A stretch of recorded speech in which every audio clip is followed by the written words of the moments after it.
research and other data like that, it's nice to have something that you can look to and look back and look at the references and all of that. So as we go live here, what I want to do is take the next 55 minutes or so and go over the latest scientific peer-reviewed data and its relationship to nutrients with respect to COVID-19 illness.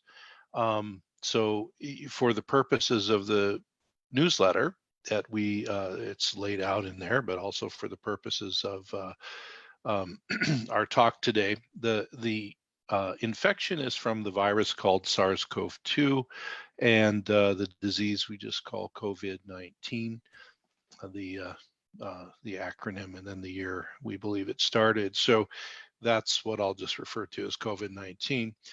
But the particular newsletter I'm referring to, you can go and sign up pretty easily and just get it for free. If you go to the Instagram page, which is this DRA, like Dr. A, DRA online, that's an easy way to get it. It's right in the link tree. It just says Dr. A newsletter. You click on that and you go there and you get it. If you're on Facebook and you go to DR.A online, so almost the same. That's the Facebook site, and there's a post on there from me that has a link not only to the radio station, but also to the newsletter. So that's an important thing to keep in mind if you want to hold of the newsletter. And if you do sign up for the newsletter, you'll receive an email notification when we put them out. Usually it's 2 a month, unless there's something extra special going on that month like this. But like I said, I wanted to put this into the newsletter and then do a live program, and of course later a podcast on it, so that we would have a record of kind of a written out record of this research I'm going to talk about.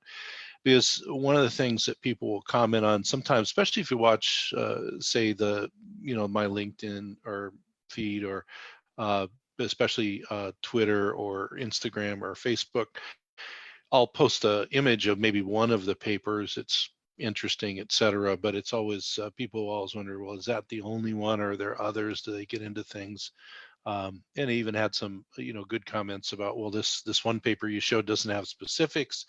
It referred to specifics, but they didn't put them in the paper. So today we have the newsletter that has all 11 papers that I referenced. We're going to go over with it. So why is this important? Well, without editorializing a whole bunch, it has been interesting to see the response over time around things like nutrients and viral immunity, or nutrients and COVID, or anything of that nature. And one thing I mentioned in the newsletter is, and this is not editorializing, this is just repeating things that were said early on in the media. It was whether it was print or video or audio media, it was really common to see especially the official medical news reporters and outlets say, well, this nutrient is not going to help you. Vitamin D won't help you, and vitamin C is a bunch of bunk, one of them said famously, and a whole bunch of other things, like that. And so some very, very strong statements, and other things such as, what you eat has nothing to do with your immunity, and other things of that nature. So one of the reasons I wanted to present what the scientific community has been doing around nutrition, and especially COVID-19, although there's a lot of information about nutrition and almost every other type of disease, but specifically because COVID-19 is on all of our minds. And if you're listening in the future, you could extrapolate this to influenza or other viral illnesses, even though they're not the same as COVID-19. So you future dwellers listening, go ahead and do that. But what I did is I did a search through peer-reviewed literature, and all that means is that's the highest grade of information that scientists, physicians, etc., trade with each other. And the idea of peer review is you and your team or you alone write something based on either your direct research or you looking into something, and there's a mixture of that. And then you send it to peer reviewers, meaning that they know the same things you do, or they're the same type of PhDs, or there's something you have in common. A lot of times, if you have a medical publication, for example, where you're publishing about interventions and things of that nature, the peer reviewers will tend to be other clinicians with experience in that area, but may be a mix of, say, some PhD types, master's degree scientist types, and physicians. And they take a look at what you're writing and say, well, you should reference this particular thing that you're saying here, because not everyone knows that that's common knowledge. Or do you really mean to say this in this paragraph that you're saying, because that doesn't match with what we know of the current science or whatever. So peer review is an important thing when it comes to this higher level of information that's put out. There's a lot of information that's very good that's put out as white papers or as other types of things that are basically a group of clinicians or a group of researchers' ideas about something. They just put it out to the community to stimulate thought. So that happens as well. So everything we're going to talk about today is from the peer-reviewed world, and we'll just get right into it. So the first thing that kind of relates back to some of the things I was saying about, we've had a lot of news reports saying, there's no relationship to diet, or nutrition doesn't make a difference with viruses, or nutrients that you take or eat won't help you with COVID, and all of this, sort of stuff. So these are they're out there, and they're in the, they're in the recorded material from news outlets periodically since March, really. So what I did is I took and did a search through peer-reviewed literature since March, so March through the beginning of August, and I looked specifically for papers that relate to COVID-19, SARS-CoV-2 illness, and nutrients and nutrition. So those are kind of the search terms that I was using. And I wanted specifically, and with just one exception, everything relates specifically to COVID. There is one that I put in on the 11 references. And again, if you get the newsletter, it goes there. And you can get all the references. There's one I put in that's about viral, especially respiratory virus, but it's very germane. So I found 11, and there probably are others, but I found 11 that would, I think, be good for this sort of review. And again, if you are looking for the newsletter, you can just go to either the DRA Online on Instagram, and in the link tree is a newsletter button you can click, or Facebook, DR.A Online, Dr. A Online, and there's a link in today's post about this. You can just go and get the newsletter for free. So the first thing is these statements like, well, this will not help you, and this is bunk, and all of that. They make really good, listening on the radio or viewing on TV when you say them. But the idea that if you're looking at scientific information, it reaches a destination, an endpoint. And so people will say the science is settled. That's not true about science. The idea of science is there are things we believe now to be true that later we will have more research and information on that we'll change our minds on. And if you've lived very long at all and watched the things reported about scientific events and stuff, you'll see that that's very common. It's very common in the world of nutrition, for example. So, to think that what we believed even a year ago, but especially 10 years ago, about particular things in the world of nutrient biochemistry and health are the same as they are today, most of them are not. And that's very important to keep in mind. The next thing is that this is a pretty well delineated hardcore area of medical science. A lot of nutritional medicine, so nutrient medicine data and research, comes from the world of nutritional biochemistry. So it's part of the biochemistry of the human in this case, and how their biochemistry affects health and then pathologies and other things. So these are not fringy sort of things. These are publications in some very, very well respected publications around the world for medicine and medical science. So the idea that science is settled or stops is never true. As long as we learn things, we'll know new things. The next thing is that a lot of the reason to look both historically but also at new publications is sometimes there are historical things that we've known for a long time that have come up here in a moment. And then we find a new twist or we find something more specific. So for example, our ability today to do research about the way that nutrients and biochemistry interact inside of living humans is different, and it's better. It's able to get more deep than it was in previous times. So sometimes there's things we know, such as this causes this reaction, and then later we look in and we find out, wow, well, it causes this reaction for these reasons, and there's all these other things included, and that actually can then upgrade our knowledge. So looking at new data informs a lot of these little missing pieces that we had a lot of times. So I think that one of the concepts that I actually said in the newsletter, but I said on almost every radio program since March, is with an epidemic or a pandemic or some new virus, you don't want to predict how everything's going to come out or how everything's going to work, et cetera, now, because like I say, it's like predicting the score of a ball game in the first 5 minutes of a ball game. We're a little early to be predicting what's going to happen a year or two from now. But it is good, especially because so many people are dealing with COVID-19 illness, to know what do we know right now. Because if you got COVID-19 right now, you can't wait for 2 years to find out how everything's going to shake out in all of the research, et cetera. So while we want to make sure that everyone's clear that that we're not talking about cures or guarantees or anything like that. As a matter of fact, you can do everything exactly right with an infectious disease like COVID-19. You can be super healthy, you can do all this stuff, and you can still get really sick, or you can even die. Like, that happens, and you have to be realistic about that.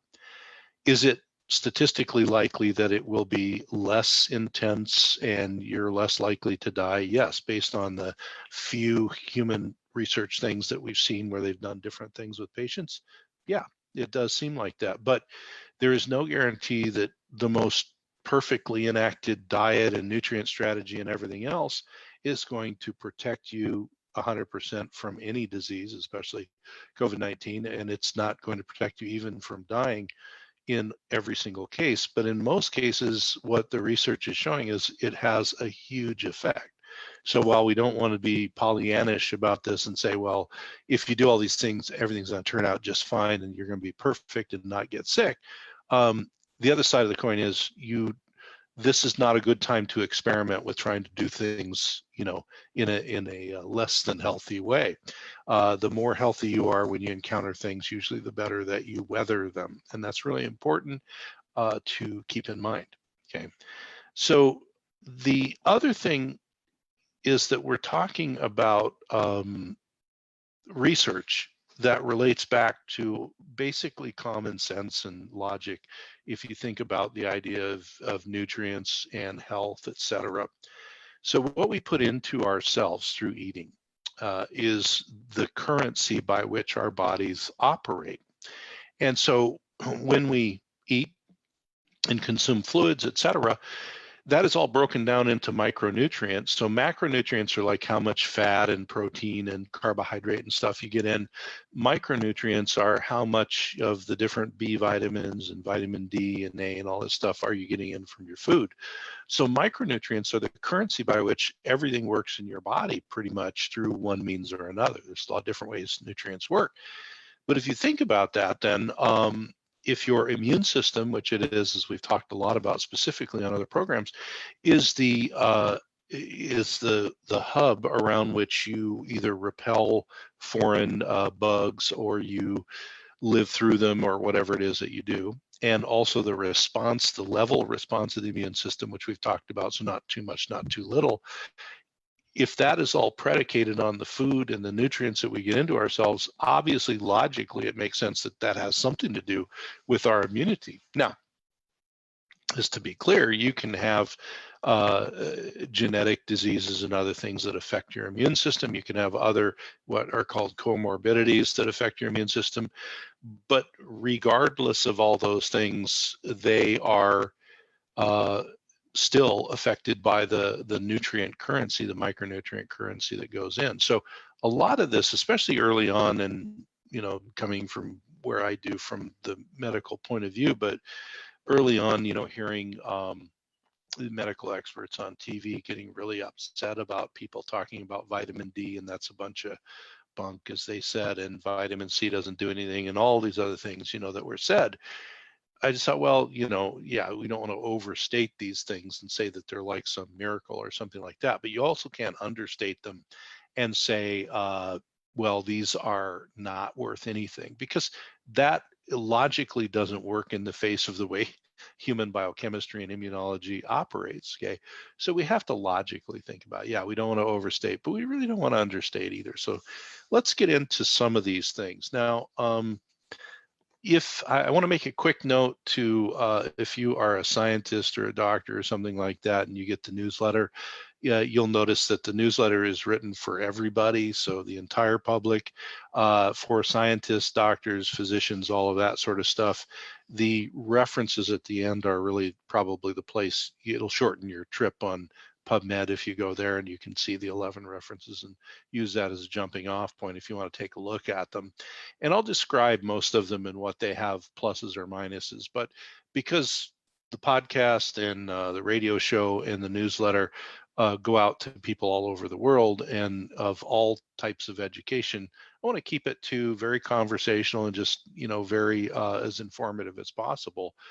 So those of you who are really smart and educated, just go to the end of the newsletter and get the references, and you can take a look for yourself. So that's just a quick caveat. There's another thing that I say in all of these, and it's almost become rote on all these programs and interviews. I'm a doctor, but I'm not your doctor. So everything we're going to talk about here is science, and I'm relating stories about the science that's out there. You have to compute this with your healthcare provider, and it needs to be a healthcare provider who is really trained, at least to some degree, in using micronutrition and macronutrition with with the human body. So different practitioners are trained differently. Now, one thing I have had feedback from other physicians and healthcare practitioners is, let's say they're not, they don't do a whole lot with nutrients, et cetera. Something like the newsletter where you've got the references and then the recommendations to consider tied to the references, that helps a lot of healthcare providers, which is why I write it that way, because then they can look for themselves. They can see that it's based on something that's not just some wild idea, and it gives a bit more credence to maybe what we're talking about in that respect. So I think that is important. So if we go through just some highlights in the newsletter, the first thing I brought up was, is the idea of micronutrition and disease plus or minus a new idea? And certainly it's kind of funny that, no, obviously that's not a new idea. That goes back to Hippocrates and before, and now that we know all this science about how things work inside the human, it's just underscored. Obviously, you can figure out, even with no medical training, if you take a human and you don't give them anything to eat or drink, after a while they will die. That just is what happens.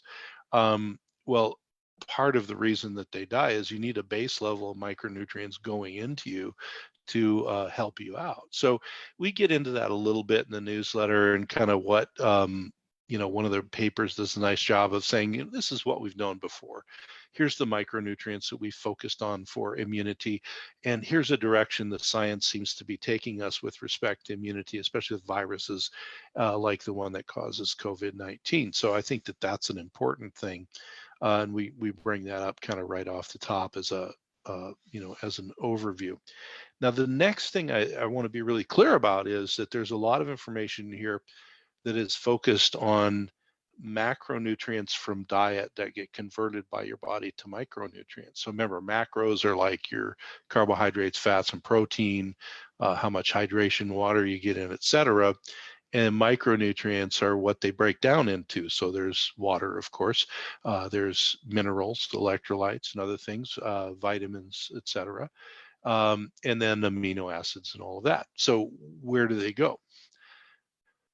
The macronutrient discussion, which is borne out by a few of the papers, looks simply at the most important part, which is what we eat.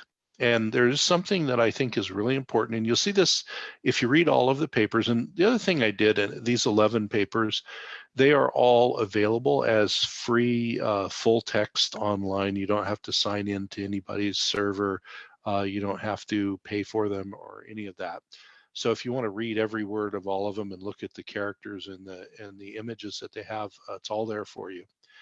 But I think an important thing to keep in mind is that you have to start with what we put in our mouth from the food end of things. And so there's a saying that goes around. I don't know who originated, but I used to tell my students, you can't out supplement a crappy diet, basically. Sometimes I'd use other words, but the idea is you can take a whole handful of supplemental vitamins and minerals and stuff like that, which is great. Talk about that. But if your diet is at cross purposes with the supplements, it's not going to help as much or at all, because the majority of the nutrition that goes into your body that's the currency of health, has to come from your food, because that's what you do to get nutrients in. So a lot of the papers, I'd say at least a third of them, are very focused on that, the dietary part of it, and they should be, because that is a huge part of the way that that this stuff gets into you.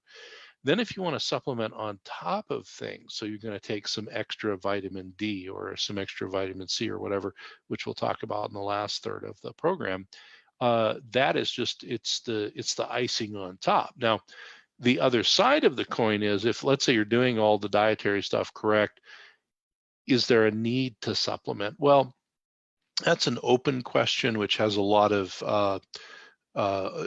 twists and turns scientifically. But in my opinion, when you are, and the opinion of a lot of other people, when you are fighting off illnesses or sick and trying to live through bad illness, the more nutrition that you have available, so diet and supplemental, the more likely you are to have a healthier system in your body to fight back, et cetera.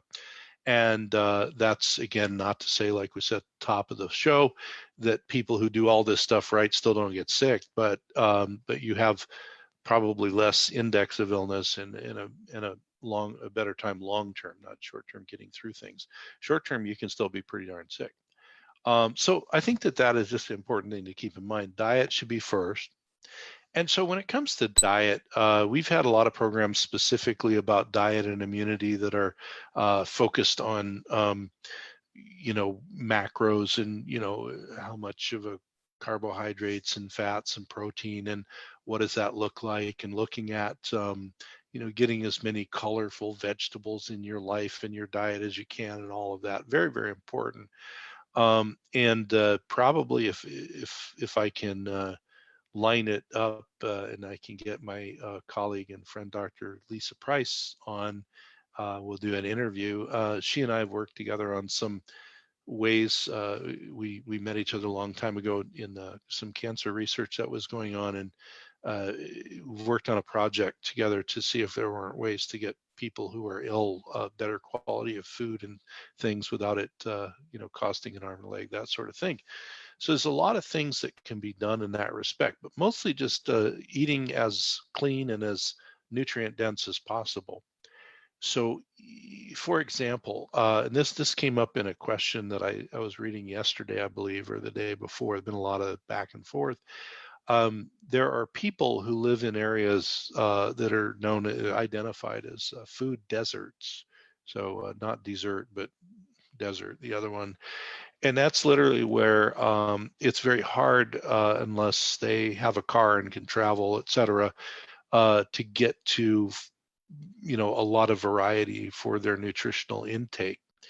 And so if you're dealing with that, and that happens a lot in different areas, sometimes rural areas, certainly because you're rural, but also there's a lot of places like that in larger population dense cities where the closest place where you might be able to get a lot of produce or something is pretty far away and pretty inconvenient. So one of the things to kind of dial back to is the next thing we're talking about really are um, things that you do every day, regardless of where you are or what kind of resources you have or whatever. And you just have to optimize those based on what you have available.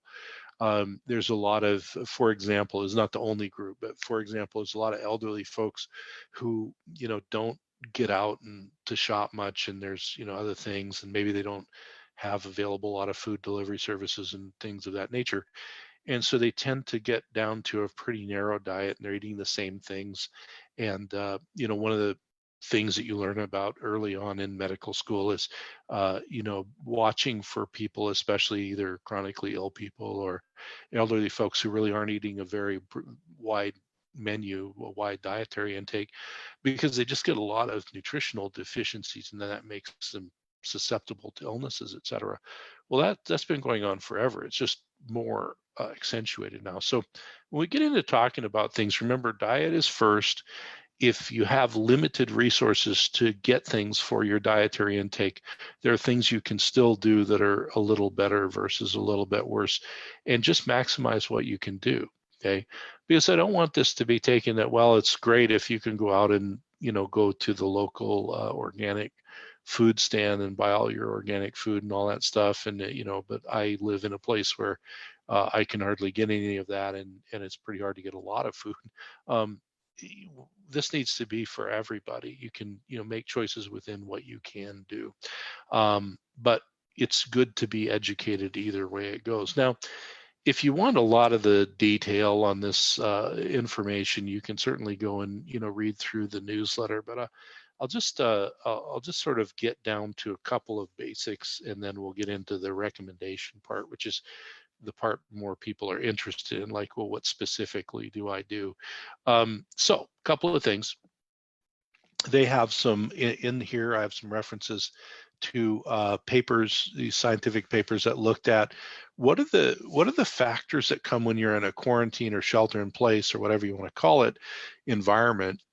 And so not only is you're not maybe going out, or you're going out once a week to buy food or whatever, not only is that going on, but you're also in your house. You're not leaving, right? Um, well, one of the things that came up, did an interview on Dr. Sam Madeira's radio program podcast on CTR Network, where you're hearing this, and you can go back and listen. It's episode 50. That's, I can remember, because the even number.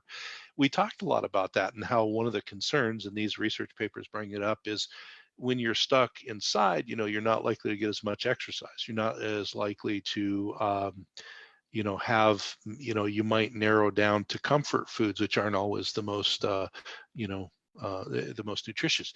You might be a person who doesn't cook a lot or doesn't know how to cook, and now you're at home and you have food, but you're not sure what to do with it. There's a lot of factors. Well, these scientific papers actually bring that up and give a lot of good advice. Some of the early ones, I think, reference 2, 3, and 4, something like that. It's listed in the newsletter. But it is important to see that. The other thing that Dr. Madeira and I talked about was, people who are stuck at home, statistically, and you look at the research coming out, they're more likely to not only be more sedentary, but drink more alcohol and other things of that nature, which again just are not pushing you in a direction towards more robust health. And certainly that's not everybody, but that's a lot of people, and then there's the psycho and neuroemotional parts. of having, we talked about this in one of the recent radio programs, having this outside influence being a virus that's changing your life and you don't have any control. That's a tough one to deal with too, just emotionally. So there's a lot of effects there, and these papers get into it, and I try and get into which paper says what, so you can go look it up if you want to get real specific. There is the paper that is reference number 5 that you can take a look at, and number 4. Those two look a lot, and they have lists of what would be better diet choices if you can make them. And these are, with any list anybody makes. It doesn't matter who it is, especially around nutrition. You can always fight about this or that or the macros or whatever, but just, kind of keep an open hand. Read the lists if you're looking for lists of things that are healthier or less healthy, and understand that, it comes from whatever the writing group or the author's bent is. So some people are less worried, for instance, about the macro balance, and some are more worried about it. So fats versus protein and carbs and stuff. But when you get down to it, as I've said on this program a lot, if you look and you get as much color as you can from the vegetable world, that's a great hub to build your diet around, because color not only means more more fiber and more vitamins. It means more minerals. It means different types of amino acids in some plant-based fats. The other thing, though, that color means is there are these other polyphenol chemicals that we've done some of the cooking shows about, and those have a lot of effect on your immune system. So that's super important to keep in mind. So what you eat has to be the start, and that's some of the early papers that I cite there go into that.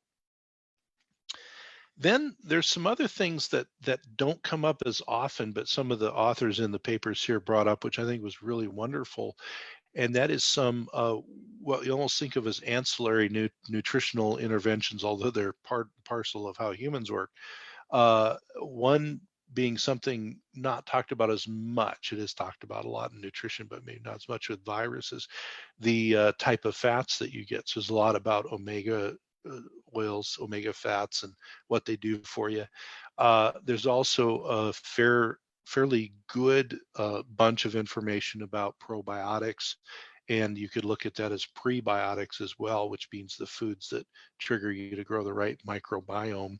And there is this is a conference I'm preparing for just a couple of weeks, where it's all about the nutrient and digestive system and your health. And one of the parts we're going to talk about is the immune connection and the good flora, the bacteria, the good or bad that grow inside you, how much that affects you. Well, a couple of the authors, and it's listed out here in the newsletter, bring that up and talk about specifics around probiotics and some prebiotics. And we certainly have older programs on that as well. There's one of the publications from British Medical Journal, which is a pretty big, well-known journal, and I make the comment that if you like lists of good data and good nutrient information and how many research projects have been done, et cetera, then this is your paper, and it's paper number 7. And what they did in there is actually took and they broke down, and they said, for vitamin A, here's the research. For vitamin D, here's the research. And it's really nice, because then you don't have to go looking at 25 research papers to find that there is research on vitamin A. Now, if you want to dig into it, it's there for you. But it's a very nice summary there for you if you want to get into that. And I think some of the professionals who want to dig into this, it's a great paper for that. Good jumping off point. The other thing that came up a lot in some of the research is around some of the other, like with COVID-19 illness, we hear about the cytokine storms, immune overreaction. Is that affected at all by the diet and nutrient status of the human? And originally, this is something that everyone just didn't want to touch at all in saying anything about it, because we knew that if it happened and you were, say, in a hospital, it would take some pretty extreme measures to get the cytokine storm under control. And we've had programs about that. But what it turns out is, and what one or two of the papers talk about, is the better the nutritional status, so the biochemical currency in your body, the more likely that those things are going to be a little more muted and less of a problem. Now, do I know people personally who have gotten and dealt with COVID and were taking supplements and eating well and, thinking good thoughts and all that, and they still had a very rough time with it and have, post-COVID problems? Yeah, I know a fairly large number of those. It seems that they probably would have done worse had they not have been doing that. But it is a thing, right? So there's no guarantee that, any of this is going to be completely preventive or curative, but better to have the resources going in than to be real sick and have a worse outcome. So I want to spend the last third of the program here talking about the recommendations that we could kind of glean from this data that I summarized. And then, like I said, in the newsletter, so you can get that the link on the post for CTR Network today on their Facebook page. You can get it on DRA Online on Instagram or Facebook. It's posted there, a newsletter link. Newsletter is free. It's got all this. We've got old letters and new ones coming up. So if you want to read it and you want the references, it's all there. But I want to start out with, as I mentioned earlier, there are limitations everyone has. Some people have very little limitation. Some people have a lot of limitation. So that is just the way humanity is. It's the way being a person is. And I want to be as inclusive as possible when it comes to limitations. So the first thing that I usually try to talk to people about, whether it's about viral immunity or dealing with cancer or whatever it is, like to start out with the things that we all have going on in our life, whether we have a lot of resources or no resources, a lot of limitations, no limitations. So the first thing is sleep. And this is obviously a big area where a lot of the stress response around an outside virus that might harm you or kill you is a pretty stressful event, can throw off your sleep. A lot of things that mess up your sleep. But the bottom line is that less sleep is equated with less immune function, and that's the last thing that you need. So to the degree that you can, sleeping as well and as much in a reasonable amount as you possibly can is better.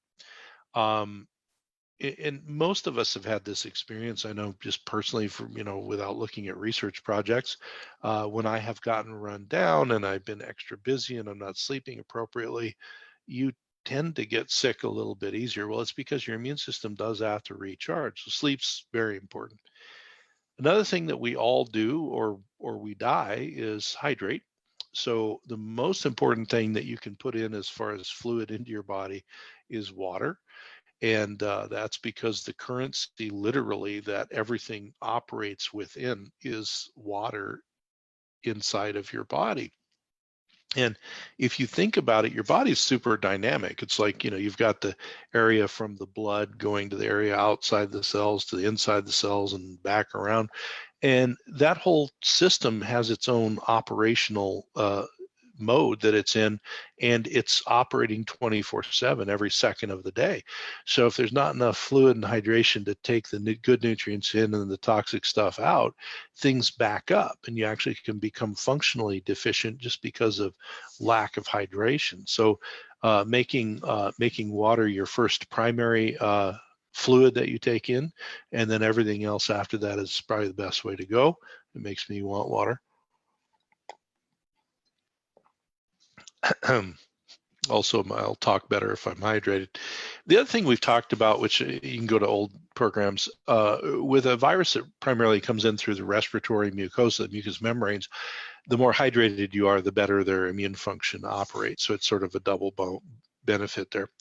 Movement, so this doesn't have to mean exercise, just mean moving your body.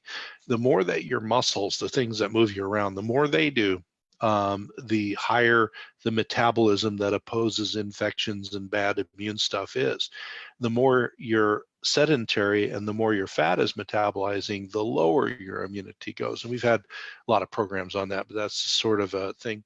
And people will say, well, I'm bedbound. What do I do? Well, you can still move some part of your body that has a muscle. If your arms work and your legs don't, you can move your arms. If your legs work and your arms don't work well, you can move your legs. And that's a lot of what occupational and physical therapy work with people, especially when they're stuck in a hospital on. And it's not just for mobility, it's also for metabolism purposes. So do as much as you can. Your mind, the mind body connection is not just this ethereal thing. You literally are what you think. And the epigenetic influence of your thoughts and the either good or bad that you let in your brain and all that filter into your genome and the operation of your body. And so if you're bathing yourself in only negative impulses and inputs, and that's what you're thinking about, that is going to affect you downstream. I often mention on the program, my friend Dr. Bruce Lipton and his many books. They're about these effects and very scientifically laid out. And you should read those if you haven't. They're very good. But it's a big thing. There's a lot of people that talk about this now. It used to be sort of a fringy part of immunology. Now it's a very big part. So your mind and what you let go in.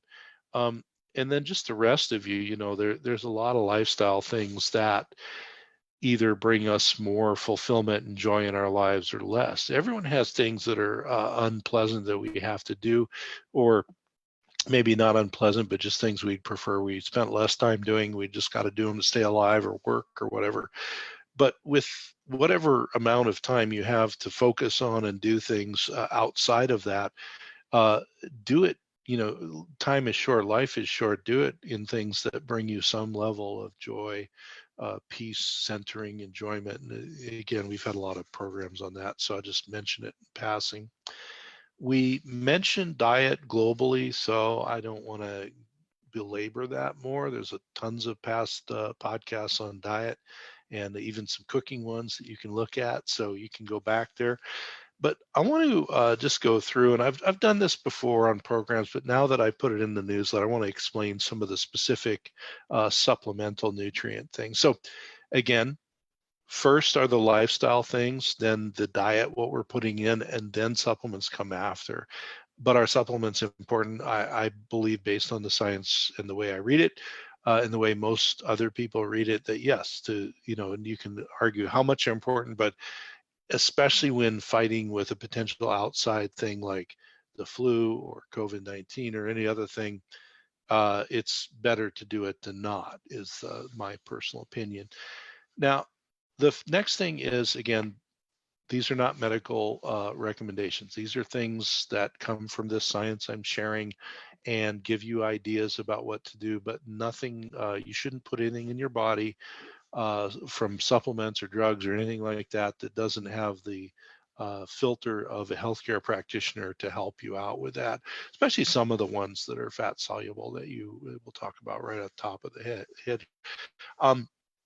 So these are just things to consider. These are not things that you should do personally. The first is vitamin A, and there's a difference between short-term and long-term use too. Usually when you're dealing with prevention, that's months, it's not years and years. So short-term, usually in the world of prevention or early, intervention with the virus itself, you're talking about 1 to 3 months, maybe 4 months, and then you're going to do less. It's sort of like, let's fill the tank and then we'll move on. Vitamin A, normally for viral, especially respiratory things, we think of the fat soluble form of vitamin A. And because it's fat soluble, it can build up in your body and you can get too much. And so you have to be careful of that. Now, if you've never taken vitamin A, you usually can handle a fairly large amount, but you want to be careful and work with your healthcare provider on doses.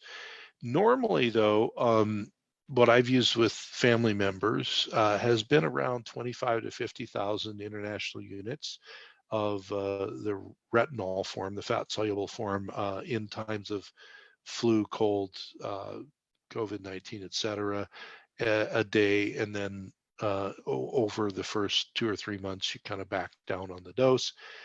Pregnant women can't take that much. People with liver damage often can't take that much. So again, you have to work with your doctor. Generally, we give pregnant women a lower dose anyway. But it's very, very important. And one of the other things, it's less about big doses every day and more about regularity over time too. So I think vitamin A is an important one that's often forgot about, especially in the world of respiratory and viral illnesses. And they bring that up in some of the papers. Vitamin C, so we've talked a lot about vitamin C. Just remember the short version is most people get diarrhea if they take too much vitamin C orally. And I always recommend looking at Dr. Cathcart's paper from 1981 in Medical Hypotheses about oral bowel tolerance dosing. But the bottom line is if you take 500 milligrams or 1,000 with each meal, spread it out through the day, you'll find out where your bowel tolerance is, and it doesn't hurt you. It just means when you start to get loose bowels, you've had enough vitamin C that day, and it's water soluble. It can't hurt you. You just don't want to have diarrhea from vitamin C. So you can always back off when you get to your bowel tolerance. In a lot of places in North America, Europe, and especially in China, during the local epidemic with COVID-19, they were giving people powdered vitamin C to put in their water and just drink throughout the day at doses like that. Vitamin D is in the news a lot, and that's because vitamin D is really more of a hormone than a vitamin, but it relates to a lot of immune function. Vitamin D relates to lots of things like your bone health and a lot of fatty membrane health, and it turns out immunity, etc. So vitamin D is fat soluble, so you can get too much. People get their vitamin D levels checked. That's great. So if you're already taking vitamin D to keep your levels, in the upper half of normal, you're probably good. Okay. If you've never taken vitamin D before, a lot of the papers will look at, vitamin D levels do trend with immune function. So better, and it doesn't mean high is good. It means, in the normal range, but in the upper half of the normal range is associated with better immunity than being at the low end or low vitamin D. So it is one of those things because it's fat soluble, they check levels. But initially, when people are around a lot of sick people are getting sick, again, we'll have them do 25,000 or more units IUs a day for the short term and then back off. But again, you need to work with your healthcare provider on what's good for you. A lot of times we don't include a lot of the B vitamins, and I put them in the newsletter as just the B complex. So B complex is what they call a suite of vitamins, like a suite of rooms, right? A suite of vitamins that are related, and they include the numbered B vitamins like B1, B2, B3, B5, B6, B12, etc. Then there are some named ones that are related, like folates and para-aminobenzoic acid, PABA, biotin, other stuff. So they're kind of a family. They're not all exactly alike, but they're like a family. And the thing with B vitamins is they don't get a lot of press with immunity, but they are normally in almost all places where a vitamin works to help a process go through, as say an enzyme cofactor. In almost all of them, it's a B vitamin, one of the members of the B vitamin suite who does it. Sometimes it's a vitamin C or some other thing, but more than not, it's B vitamins. So if your body is acting a lot, doing a lot of things, these are water soluble. So what I eat and take in today is probably gone by tomorrow for the most part. We want to make sure they're in there. So if people are looking at supplementing, if you have a good multivitamin, it'll have all those in there. Some people will take a B complex. Again, you work with your healthcare provider on what's best for you, but you don't want to just take the famous immune support nutrients and then forget all the other guys. And the B vitamins are certainly there. Minerals. Now, zinc has become famous because there's a lot of talk from the CDC on out about the idea of zinc somehow having a role in slowing viral replication down, which is great. If you have a virus and you have less replication, that's a good thing normally. And so the CDC even has some videos about zinc and how it works and all that. It's really cool videos you can look up on zinc in the if you just go to the CDC's YouTube videos. There's some super smart people with great graphics that show that, and look for zinc and virus or zinc and COVID from the CDC. That's some good stuff there. But here's what happens. So zinc is great, and it has to get in the cell and all that. Wonderful. but then you start to, it's like with the B vitamins, you don't just want to focus on one because your body runs on all sorts of minerals, right?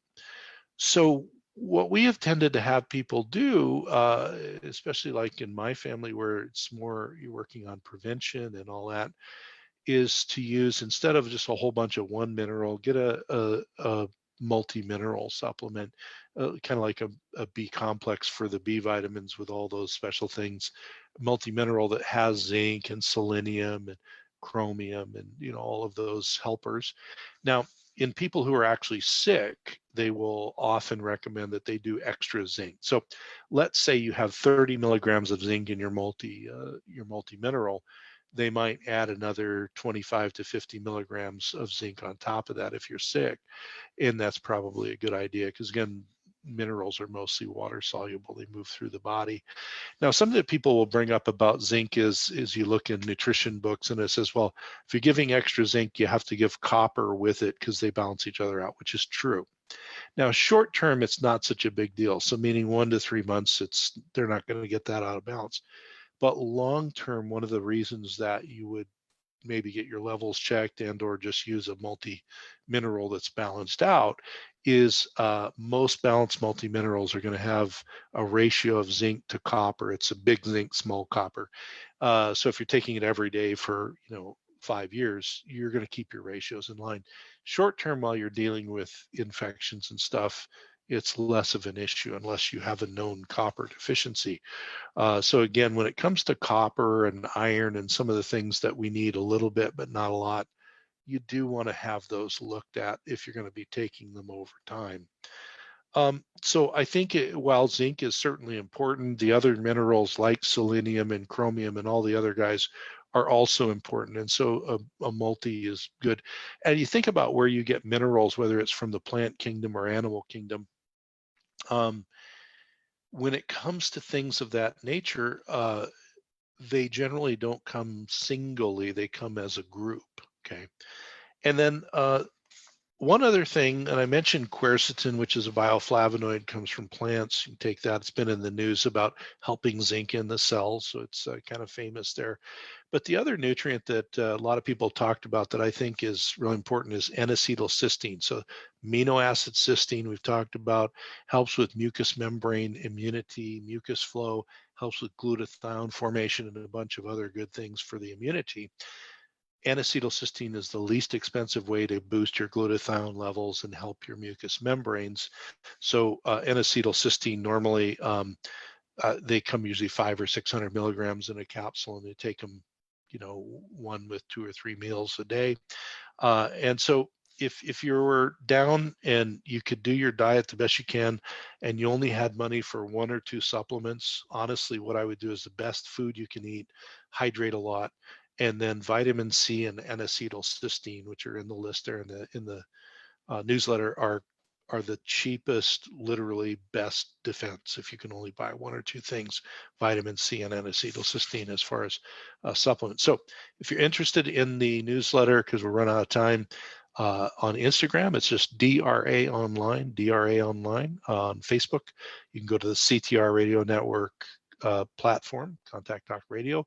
My post there has a link. You can go to DR.A Online on Facebook. There's a post with a link to the newsletter. It's free. You just sign up for the newsletter and you get access to this and the other newsletters we have. But we are out of time for the day. And so it's been wonderful to speak with you, and I'll be back here in a week. You can also get these on any of the podcast burners, Medicine and Health with Dr. Anderson. But otherwise, I'll see you on the radio next week. This is Dr. Paul Anderson. Thank you.